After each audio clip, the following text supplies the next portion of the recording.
of all the things in the world, of all the things that a human being can do,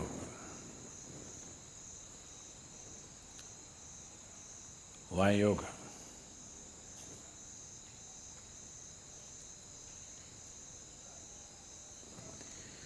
Everything that human beings can do is essentially an expression of who they are. Somebody sings a song, somebody dances, somebody writes a book, somebody paints a picture. Whatever else we do is an expression of who you are.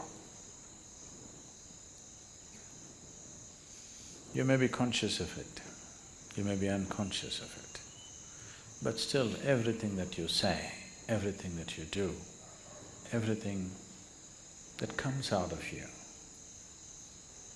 is essentially an expression of who you are.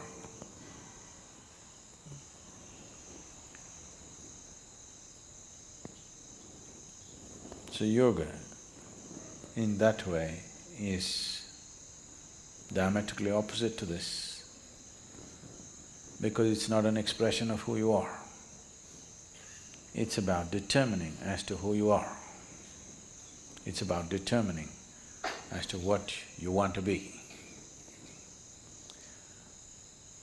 Changing the very fundamentals of one's existence. Today, there is substantial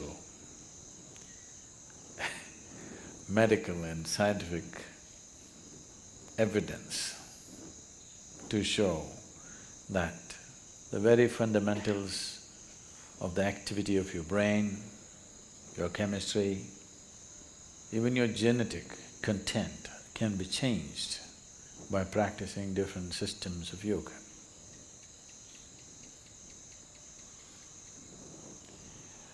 This needed no confirmation because we've always witnessed this. But today there is scientific data to prove this. So this is not an expression of who you are, this is about determining the nature of who you wish to be, changing the fundamental ingredients which has made you who you are.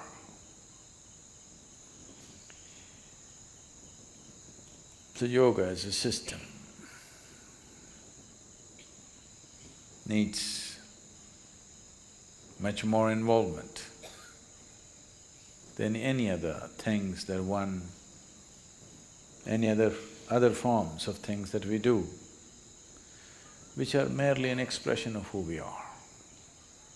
If you find full expression through any particular activity, it may also leave you somewhat transformed.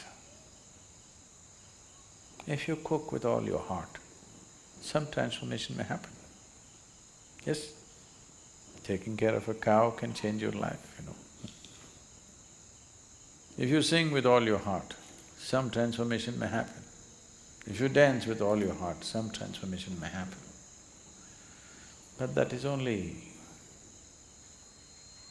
a certain impact that is happening because of absolute involvement in a particular activity. But essentially that activity by nature is an expression of who you are. It is not determining the nature of who you are. So when we transform our activity, not as an expression of who we are, because who wants to find expression like this in the morning? Definitely not, isn't it?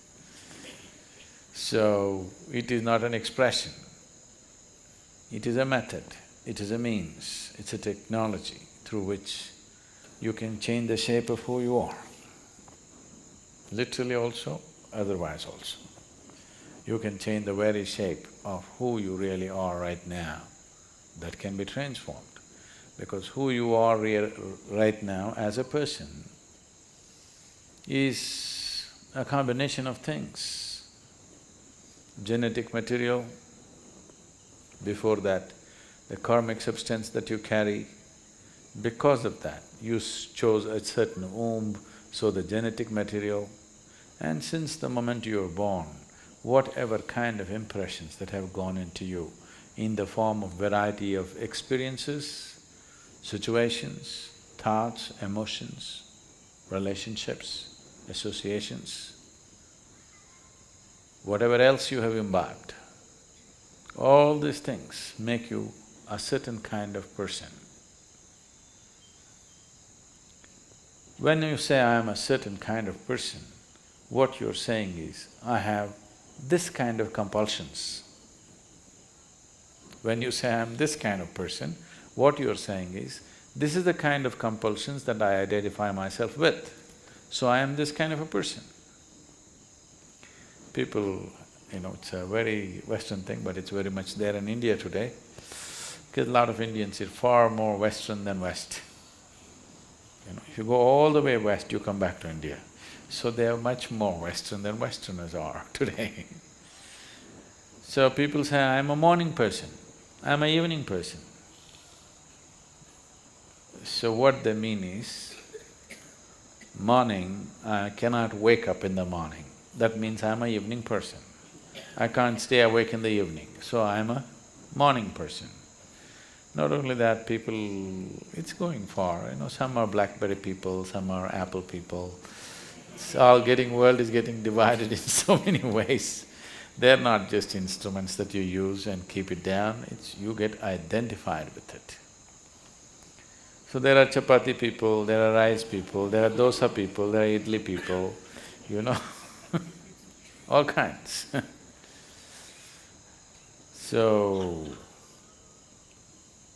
what kind you are is essentially a certain type of compulsion.